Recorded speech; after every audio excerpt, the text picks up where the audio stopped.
하나님 말씀 같이 보겠습니다. 창세기 39장 1절로 6절입니다.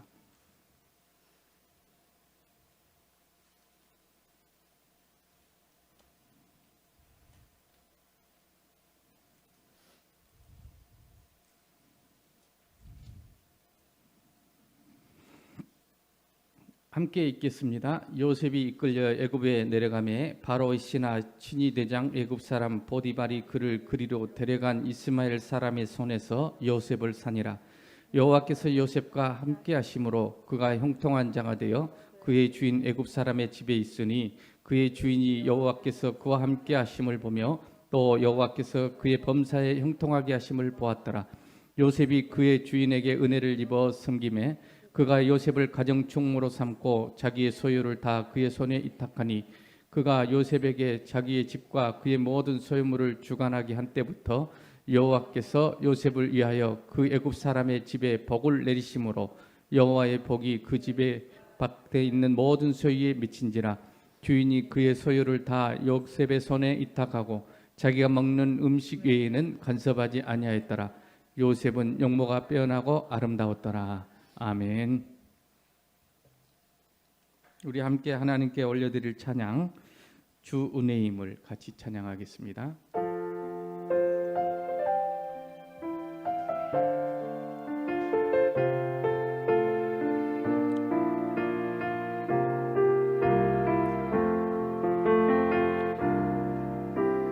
주 나의 모습 보네 상한 나의 맘 보시네 주 나의 눈물 안에 홀로 울던 맘 아시네 주 나의 모습 보네 주 나의 모습 보네 상한 나의 맘 보시네 주 나의 눈물 안에 홀로 울던 맘 아시네 세상 소망 다 사라져가도 주의 사랑은 끝이 없으니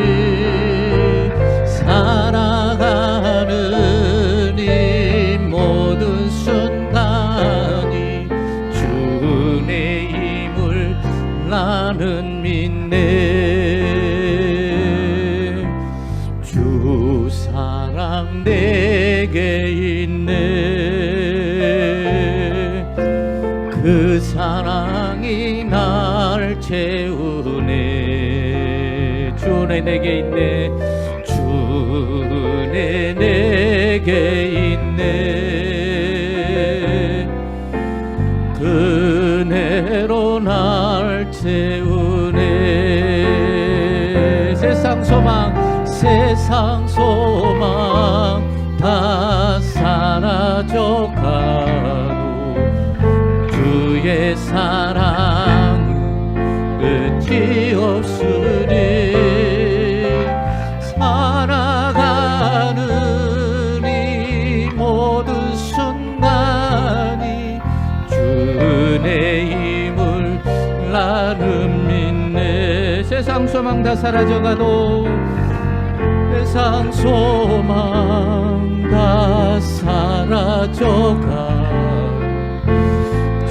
주의 사랑은 끝이 없으니 살아가는 이 모든 순간이 주 은혜의 힘을 나는 믿네 좋으신 우리의 하늘에 계신 아버지께 영광으로 박수를 드리겠습니다.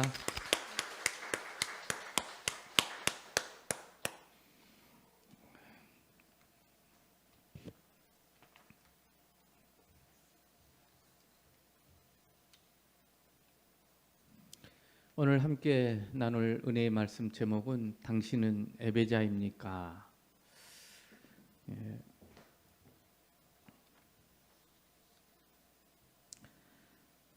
오늘 말씀 제목이 좀 무겁게 들려지는데요.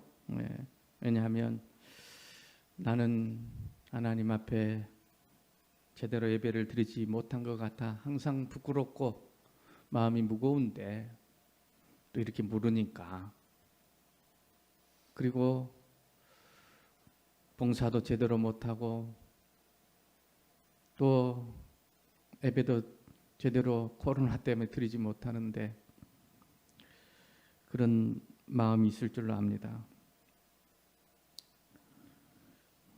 저는 평생 목사로서 당연히 예배에 목숨을 걸다시피 했고 또 매일 몇 시간 예배를 드리면서 살아온 사람인데, 이제 새삼스럽게 하나님께서 제 가슴을 두드리시면서 예배에 대해서 묵상하게 했습니다. 그래서 제가 요즘 많이 생각하고 묵상하는 주제가 바로 예배입니다. 그런 점에서 저는 오늘 최근에 저에게 주신 예배에 관한 여러 가지 은혜를 하나님 주셨는데 좀 정리를 해서 오늘 은혜를 나누려고 준비를 했습니다. 저는 이제 목회자로서 그동안 자의가 됐든 타의가 됐든 공식적인 예배에 대해서는 어느 정도 훈련이 되어 있고 어느 정도 모양을 갖추고 삽니다. 그런데 너는 공식적인 이런 예배 말고 삶 자체가 예배가 되었느냐 할 때에 이것은 전혀 예배의 차원이 다른 영역이었습니다. 그래서 하나님 앞에 저 자신을 돌아보면서 공식적인 예배 말고 내 삶 속에서 예배를 어떻게 드렸는지 생각할 때 참 죄송하고 많은 부분에서 부끄러운 마음이 많았습니다. 그런 점에서 오늘 성도 여러분께서 저와 같이 고민하는 그런 마음으로 이 말씀을 잘 받으시기를 바랍니다. 그리고 이 나누는 말씀 속에서 큰 위로와 소망이 되어지시기를 주님의 이름으로 축복합니다. 예배가 무엇인지에 대해서 잠깐 먼저 설명을 드리고 말씀을 계속 나누겠습니다. 우리 성경은 이 하나님 아버지께 드리는 예배자로 우리가 서기 위한 하나님의 말씀이죠. 그런데 성경 이 내용을 아주 알기 쉽게 요약해 놓은 웨스트민스터 소요리 문답과 대요리 문답이 107개 그리고 169개로 성경 전체를 압축해서 문답식으로 만들어 놓은 것입니다.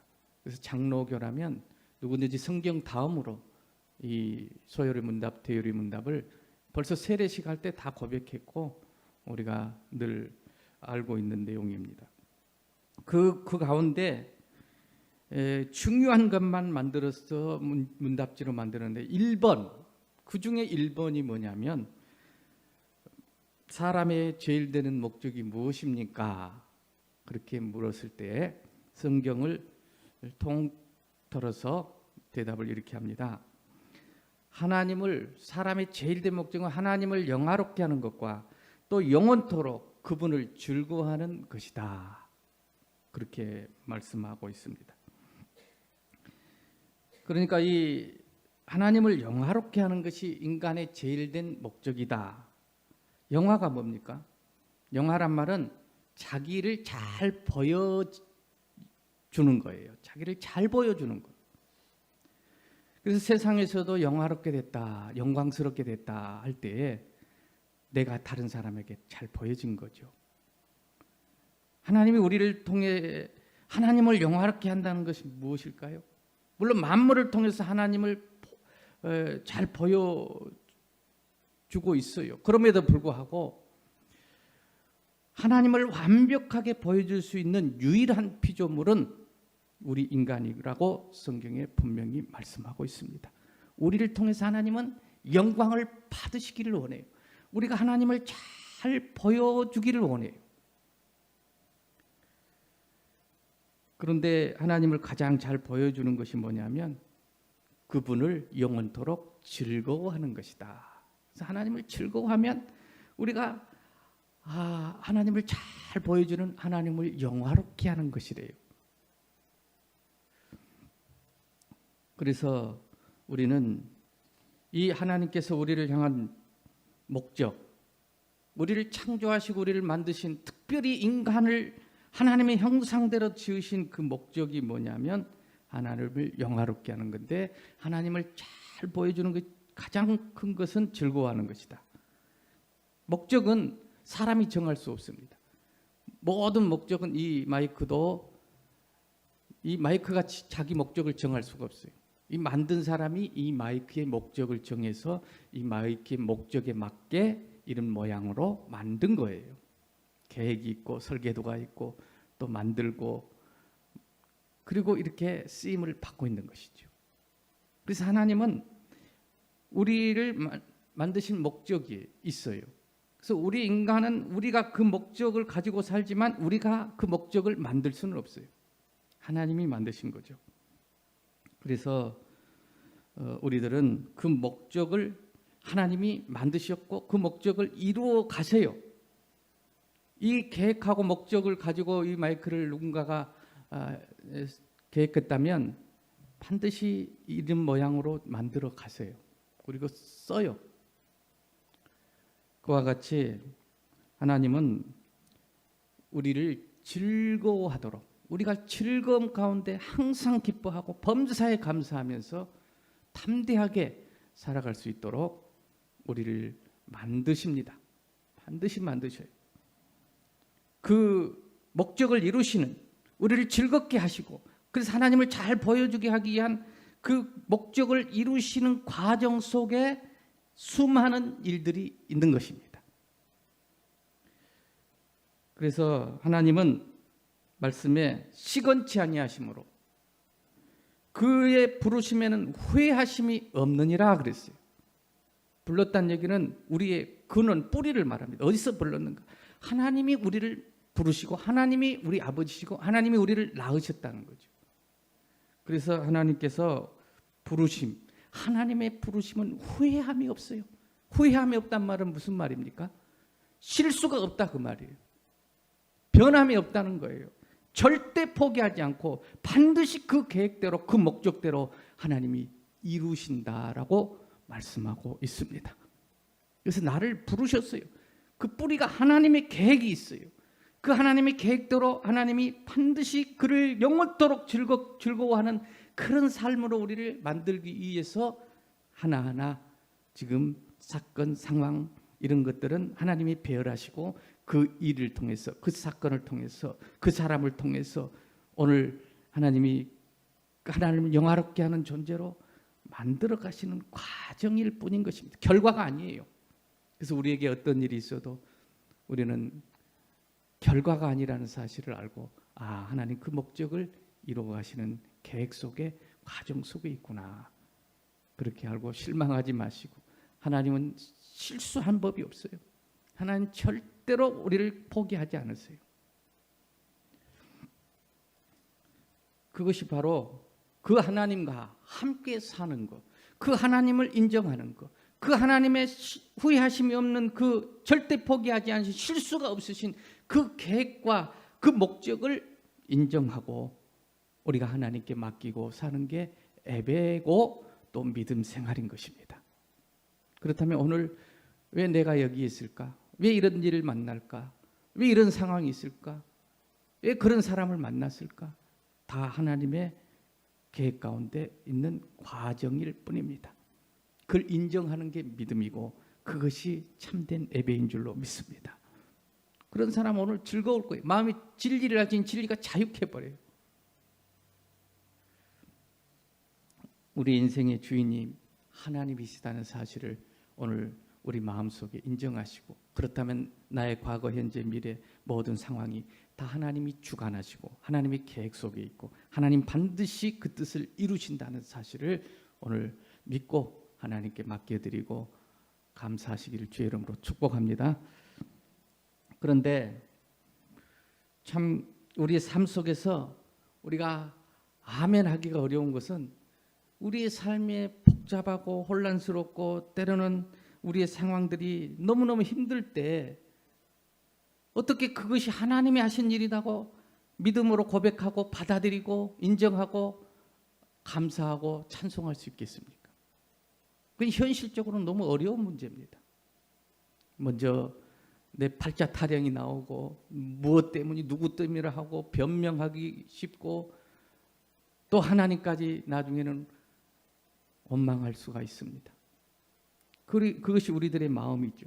그래서 우리가 참 생활 속에서 오늘 여기 와서는 아멘하고 찬송도 하고 기도도 하고 하지만 생활 속에 딱 들어가면 하나님께 정말 감사하기가 쉽지 않고 하나님께 기뻐하기가 쉽지 않고 이 일이 하나님이 하신 일이라고 제가 말씀드렸잖아요. 새벽기도 합니까?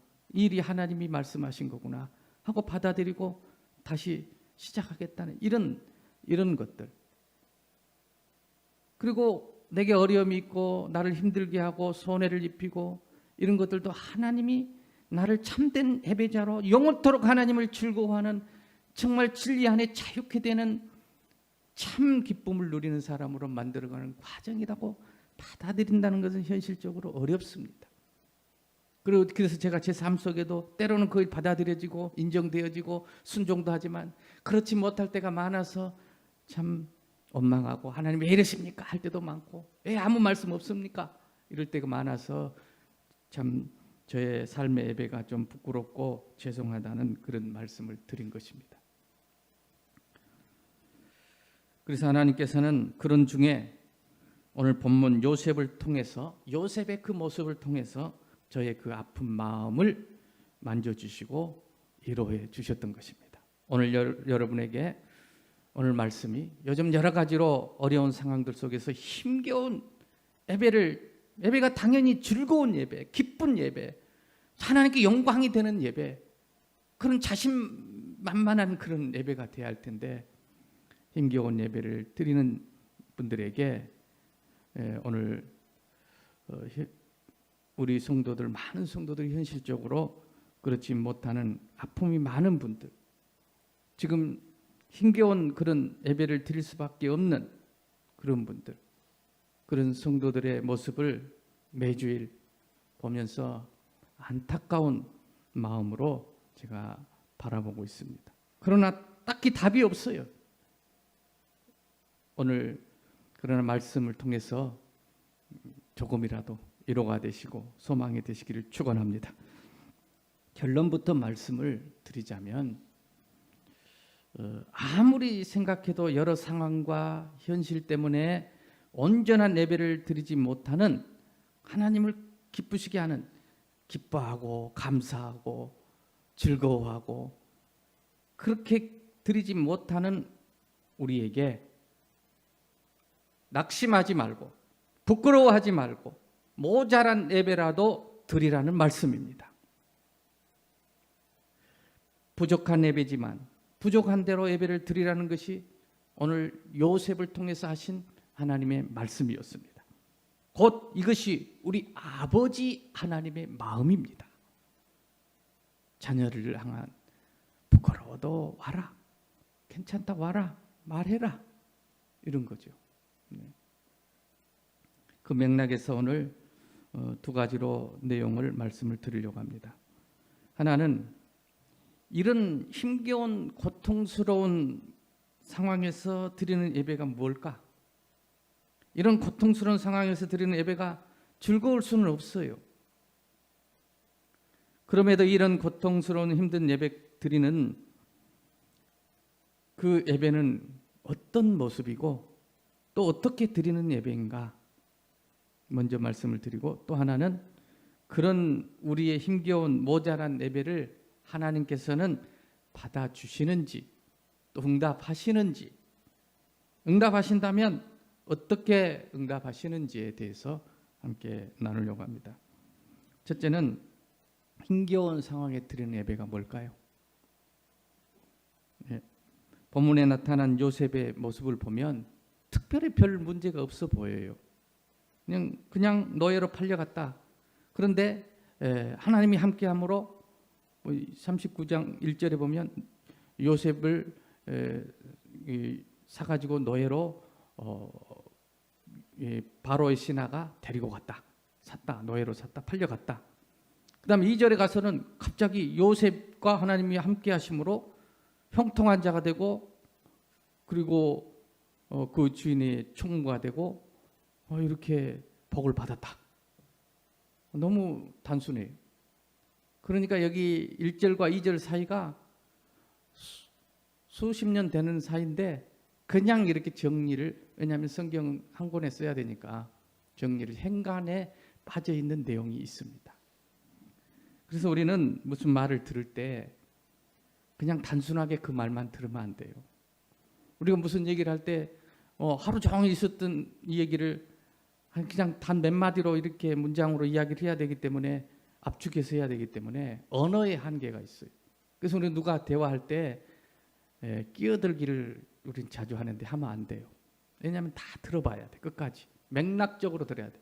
지금 그 이야기를 종합해서 그 행간에 빠진 이야기가 무엇인지 아주 집중해서 경청을 해야 이 사람이 지금 무슨 얘기를 하려고 하고 있구나라는 것을 알아차립니다. 그런데 우리는 한두 마디 듣고 벌써 딱 결정을 해가지고 판단해서 중간에 탁 끊어버려요. 그럼 대화가 안 됩니다. 끝까지 한국말은 또 들어봐야 된다잖아요. 예? 끝까지 경청해야 돼요. 그것도 그 언어의 한계가 있기 때문에 그 맥락적으로 지금 무슨 말을 하고 싶은지 잘 들어서, 대화는 내가 하고 싶은 말을 하는 게 아니고 뭐예요? 상대가 듣고 싶은 말을 하는 게 대화예요. 근데 내가 하고 싶은 말만 막 빨리 해버려요. 그냥 들어보지도 않고. 그러면 답답하죠. 그래가지고 더 이상 말하기 싫다는 거죠. 그런데 하나님께서 오늘 여기에 그 1절 2절 사이에 이 22년이라는 세월이 빠져 있습니다. 이걸 알지 못하고 우리가 말씀을 보게 되면 요셉은 노예로 팔려갔지만 믿음 생활 잘해서 또 하나님 함께 했고, 하나님 함께 하니까 복을 받아가지고 총리가 되고 이렇게 하나님께 크게 쓰임 받았다. 이렇게 끝나버리면 그게 어쨌다는 거예요. 그래서 말씀을 볼 때에 우리는 잘 봐야 합니다. 저에 대해서도 여러분이 몇 마디 이렇게 누구에게 듣고 보고 또 이력을 보고 이분은 어떤 분이구나 이렇게 생각할 수 있겠죠. 그럼 어쩌다 목사가 됐는지, 또 뭐 담양에서 해남에서 목회를 하셨다는데, 그리고 광주 베델기 부목사로 있었다고 하는데, 그리고 꿈꾸는 교회를 또 개척하셨다는데, 그 정도만 알지 저의 그 25년 가량의 그 목회 생활의 그 과정 속에 아픔과 저의 그 아픔과 힘겨웠던 사연을 누가 알겠어요? 얼굴 보니까 그냥 하나도 공생 안 한 사람처럼 보이지. 누가 그러더라고요. 그래서 우리는 잘 모릅니다. 그래서 함부로 얘기하면 안 되겠더라고요. 오늘 그래서 요셉은 그런 22년의 세월이 싹 빠졌는데 시편 105편 17절에 거기에 대해서 잠깐 설명을 합니다. 요셉의 처참한 삶에 대해서 기록이 잠깐 있는데, 그것은 그가 한 사람을 앞서 보내시며, 하나님이 한 사람을 앞서 보내시며 요셉이 종으로 팔렸도다. 그의 발은 착고에 차고 그의 몸은 쇠사슬에 매였으니, 요셉이 얼마나 처참한 삶을 살았는가를 단적으로 보여준 말씀입니다. 발을 착고에 채이고 노예니까 몸은 쇠사슬에 매이고 이 노예의 삶, 비참한 삶을 요셉이 살고 있었다는 것을 성경은 증언하고 있습니다. 얼마나 힘겨운 삶이었을까요? 그런 가운데 예배했다. 정말 즐겁고 기쁜 마음으로 하나님을 예배하고 섬겼을까요? 얼마나 힘겨운 예배였을까요? 이렇게 폼나고 즐겁고 마냥 그런 예배였을까요? 창세기 42장 21절에도 이렇게 표현합니다. 그가 우리에게 애걸할 때에 그 마음의 괴로움을 보지도 듣지도 아니하였으므로. 이때 요셉이 상황이 얼마나 힘들었든지 많이 괴로워했고 울었다. 잡혀가면서 괴로워했고 울었다라는 거예요. 이 절망스러운 고통스러운 상황에서 예배가 가능할까요? 질문입니다. 오늘 요셉을 통해서 하나님께서 우리에게 대답하시는데 가능하다. 믿으시기 바랍니다.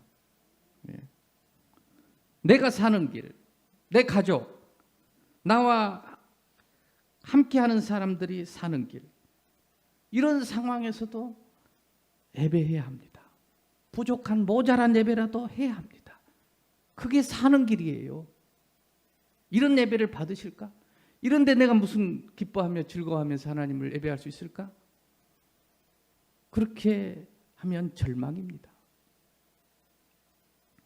그러면 요셉은 이런 비참한 전혀 희망이 보이지 않는 이런 상황에서 어떻게 예배를 드렸을까 하는 것이 오늘 말씀의 핵심입니다. 먼저 예배를 드린다는 것, 이로 하나님을 영화롭게 하는 태도를 말하고, 아래로는 우리의 삶, 내 삶을 의미 있게 존귀하게 만드는 태도를 말합니다. 그런 점에서 요셉은 두 가지 태도로 예배자로 섰습니다. 첫째는 이걸 하나님을 영화롭게 하는 그런 태도인데, 신앙 고백이죠. 이게 하나님을 잘 보여주는 거, 영화롭게 하는 거, 그게 신앙 고백인데 어떨 때 우리가 하나님을 잘 보여줄까요? 물론 응답이 돼서 막 뭔가 성공하고 성취되고 부자가 되고 일들이 잘 되어지고 자녀들이 잘 되고, 그것이 하나님 잘 보여줄 수도 있겠죠. 그건 당연한 거예요.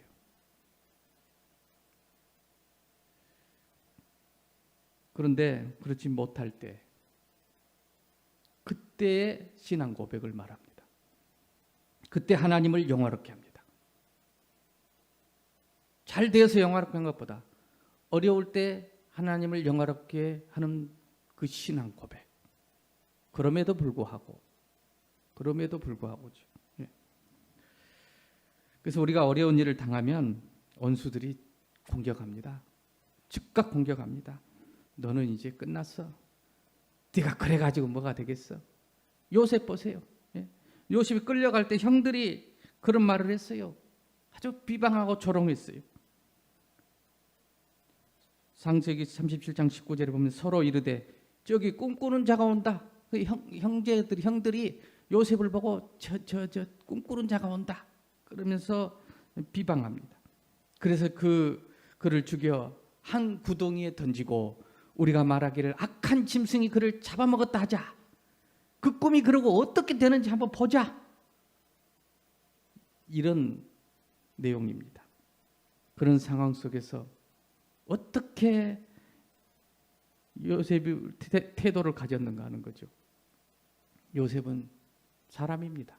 우리하고 똑같아요. 절망할 수밖에 없고 낙심되고 괴로운 것이죠. 그런데 그 힘겨운 상황에도 요셉은 믿음을 품었다는 겁니다. 그것이 신앙 고백이에요. 그러니까 예배는 하나님을 영화롭게 하는 건데, 그 태도인데, 이 영화롭게 한다면 하나님을 잘 보여지게 하는 건데, 이런 상황에도 하나님을 향한 믿음을 품는 게 가장 하나님을 영화롭게 하는 거예요.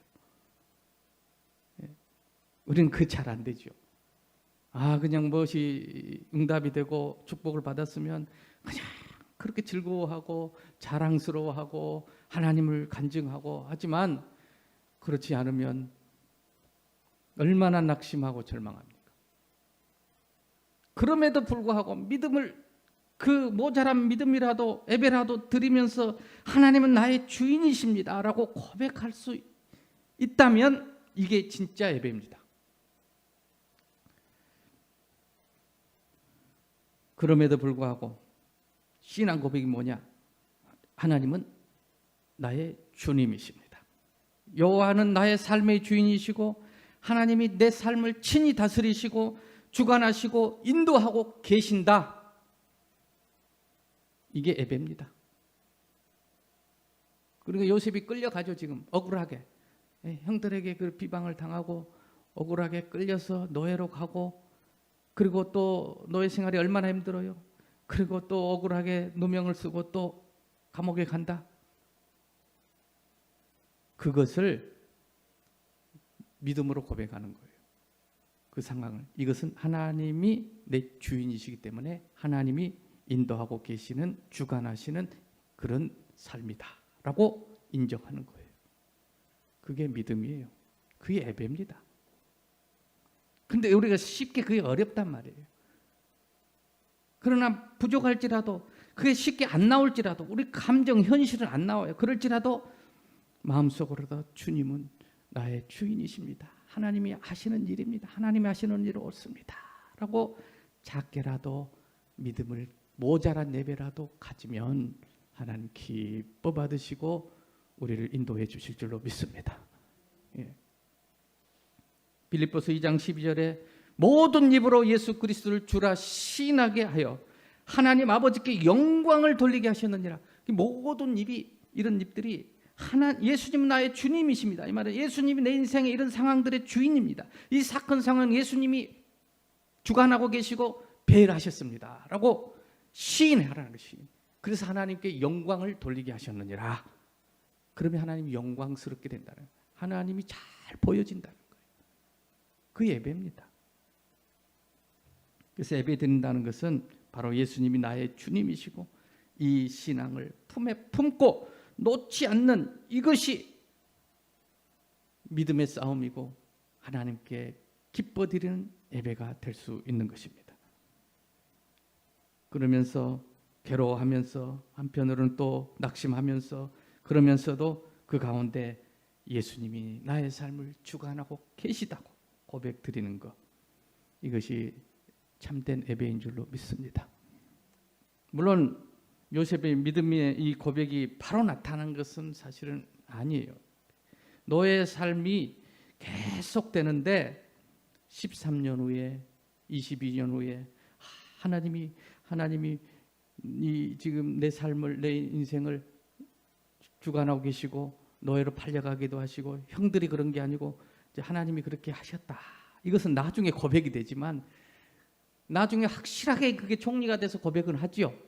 그러나 이 과정 속에서는 희미했어요. 때로는 그런 것 같기도 하고 이런 것 같기도 하고, 그런데 그 상황 속에서도 그래도 끝까지 하나님이 주관하고 계시고 하나님이 인도하고 계시고 하나님 나의 주인이시고 하나님 선하시고 하나님 반드시 되게 하신다. 그 믿음을 오늘 붙잡게 되시기를 축원합니다. 그래서 이 하나님이 그 총리가 되게 하고, 당신들이 그래서 나중에 나를 애굽으로 보낸 게 아닙니다. 하나님이 그렇게 하셨다는 거죠. 그래서 온 민족과 나라와 우리 가족을 살리기 위해서 하나님이 나를 먼저 그리로 형님들 통해서 보낸 것이지, 이런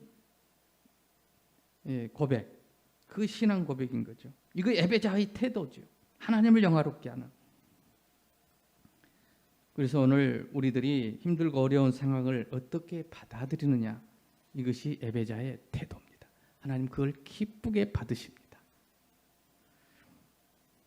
인간의 힘, 감정적으로는 어렵겠죠. 그런데 그런 고백을 하도록 하나님께서는 오늘 저에게 성령으로 감동을 하셨고 여러분 마음에 감동하셔서 결국 하도록 성령이 해주시는 겁니다. 나는 안 돼요. 인간이 연약하고 부족하고 현실만 보고, 그러니까 하나님이 성령으로 모든 것을 통달하시는, 과거 현재 미래까지 하나님의 마음인 성령이 오셔서 우리의 마음에 함께해 주시고 믿으라 하시고 도와주시는 줄로 믿으시기를 바랍니다.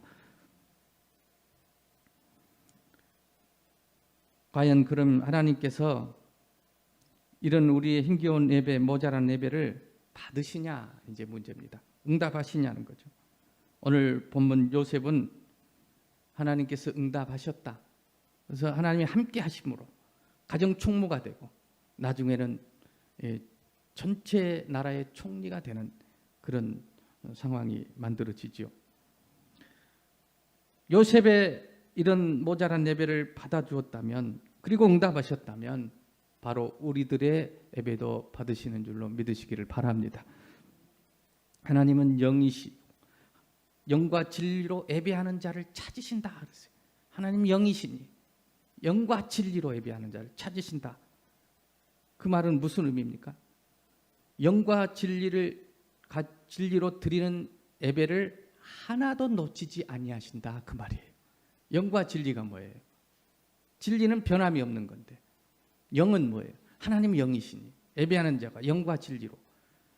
영과 진리란 말은 아들의 영, 곧 자녀의 영을 아바 아버지라고 부르게 하신 그 영을 받은 우리들, 그것이 영이에요. 아들의 영이 와서 우리 하나님이 아버지예요. 그 아버지와 나의 관계는 뗄 수가 없어요. 변함이 없어요. 그게 진리예요. 진리는 변함이 없거든요. 그 영과 진리, 하나님이 나의 아버지시고 나를 낳았고 그 피로 사셨어요. 교회를. 그러니 그 영과 진리로 하나님이 나의 아버지라고 부르면서 드리는 그 예배는 절대로 하나님이 어떤 사람이라도 놓치지 않으신다 그 말이에요. 그러니까 우리가 아이들이 어린 아이도 있고 또 중학생도 있고 대학생도 있고 다 큰 아들도 있고 그러잖아요 집에. 그러면 지금 영과 진리란 말은 다 내 자식이에요. 내 자식. 그러니까 이 작은 아이가 뭐 장난감 하나 사줘 해도 하나님은 놓치지 않으세요. 왜냐? 이 아이의 수준에서는 그게 맞거든요. 또 더 나아가서 뭐 중학생, 대학생이 돼서 다른 수준의 어떤 관계를 가져도 내 아들이 작으나 어리나 정말 이 어린아이가 정말 말도 안 되는 그런 말을 해도 그것도 부모는 들어요. 귀담아 들어요. 그런 것처럼 영과 진리로 하나님이 아버지라고 부르는 자에게 그것이 바로 예배인데 참된 예배인데 아는 것을 예배하는 자인데 하나님 아버지 부르면서 우리가 하나님께 드리면 하나님은 반드시 응답을 하십니다. 오늘 그런 예배가 되시길 바랍니다. 어떻게 응답하셨느냐? 하나님이 첫째는 함께 하셨어요. 2절에 보니까 하나님이 요셉과 함께 하셨다. 정말 함께 하셨다는 게 얼마나 좋습니까? 아니 요셉이 어떤 사람인데 함께 했을까요? 저 노예로 멀리 끌려간 그 하찮은 노예, 이름조차도 존재도 없는 이 애로운 청년, 비참한 젊은이, 노예, 쇠사슬에 묶여있는 보잘것없는 청년 요셉의 곁에 하나님이 함께 계셨다. 너무너무 감동되는 거예요. 하나님 함께 하셔서 뭘 막 되게 해주셨다기보다도 그래서 하나님이 오늘 내 삶 속에도 함께 하시겠구나 믿으시기를 바랍니다. 하나님 다 가까이 하십니다. 왜 그러실까요? 어려울 때 왜 더 가까이 하실까요? 그 시간이야말로 정말 하나님 아버지가 필요할 때이기 때문입니다.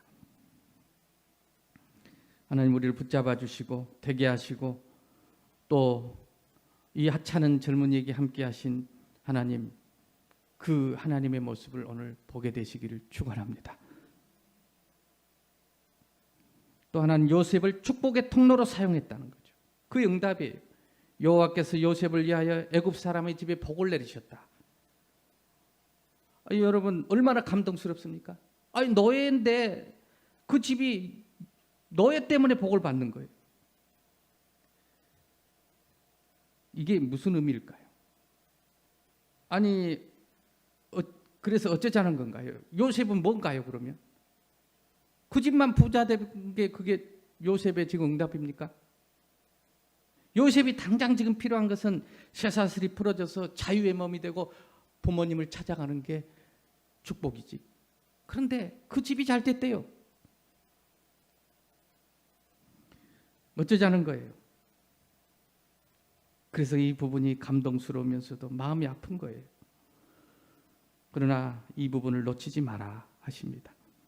너의 미미한 자, 없는 자지만, 아무 힘도 없지만, 영향력도 없지만 그를 통해서 하나님께서 하신 일을 보라는 거예요. 그래서 우리도 나 같은 거 별거 아니지만 정말 내가 예배자로 산다면, 모자란 예배라도 내가 하나님 앞에 드린다면 하나님께서 나를 통해서도 복을 내리시겠구나. 우리 가정에 복을 내리시겠구나. 할렐루야. 저도 그래서요. 정말 이 부분에서 정말 내가 예배자로 서야 되겠다는 거예요. 저를 통해서 하나님께서 나 같은 것을 통해서 복을 주실까? 그래 아무리 생각해도 주변에 보니까 답답한 일들만 많아요. 어디를 보나, 교회를 보나, 과거의 제 가정을 보나, 형제들을 보나. 그런데 그래도 믿었어요. 하나님 나를 통해서 복을 주실 줄로 믿습니다. 아무도 그런 생각을 안 해요. 왜? 다 나를 도와줘야 될 형편이니까. 그런데 지나놓고 나니까요. 결국에는 10년, 20년, 30년이 지난 지금 다 그래 지금은 우리 형제들이 다 나 때문에 복 받았대요. 할렐루야. 그래서 사람들이 교회도 저 때문에 한 사람 두 사람이 행복해지고 너무 좋다는 거예요. 그래서 참 모자란 예배라도 여러분이 드리시고, 그래서 우리가 정말 예배자로 서야 될 이유가 거기에 있는 것입니다. 하나님은 반드시 우리를 통해서 축복의 통로로 사용하시고, 이 꿈꾸는 교회를 통해서 제가 별것 아니지만 모자란 예배를 드리는 자지만, 그러나 저를 통해서 바로 이 교회에 오시는 모든 분들에게 하나님은 복을 주실 것이다. 그렇게 믿고 또 어떨 때는 흔들리기도 하지만 제가 믿습니다. 저를 통해서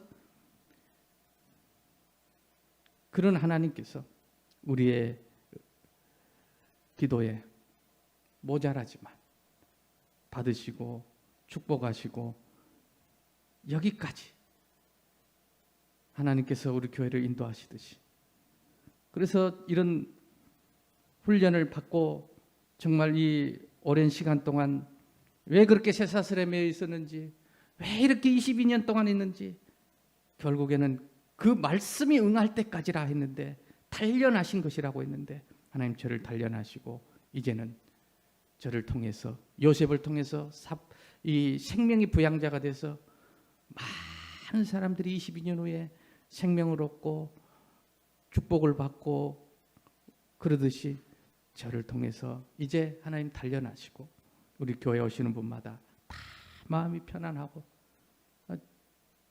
정말 다 편안하다 그래요. 그냥 우리 교회 얼마나 조용하고 편안하고 뭐 말이 하나도 없어요. 말이 하나도. 그런 은혜가 이런 22년간의 단련하신 하나님의 그 은혜로 말미암아, 그래서 하나님께서 오늘 내가 지금 22년 동안 이 고난 속에 있다면, 그래서 모자란 예배, 부족한 예배, 힘겨운 예배를 드리고 있다면 하나님께서 그렇게 단련하셔서 나를 총리로 쓰실란가 보다, 그렇게 아시고 오늘 모자란 예배지만 힘겨운 예배지만 그런 하나님이 말씀이 응할 때가 있을 줄로 알고 오늘 예배를 드리시고, 또 마지막 날에 하나님께서 다 이루셨다 하셨으니 그에게 맡기시기를 주의 이름으로 축원합니다.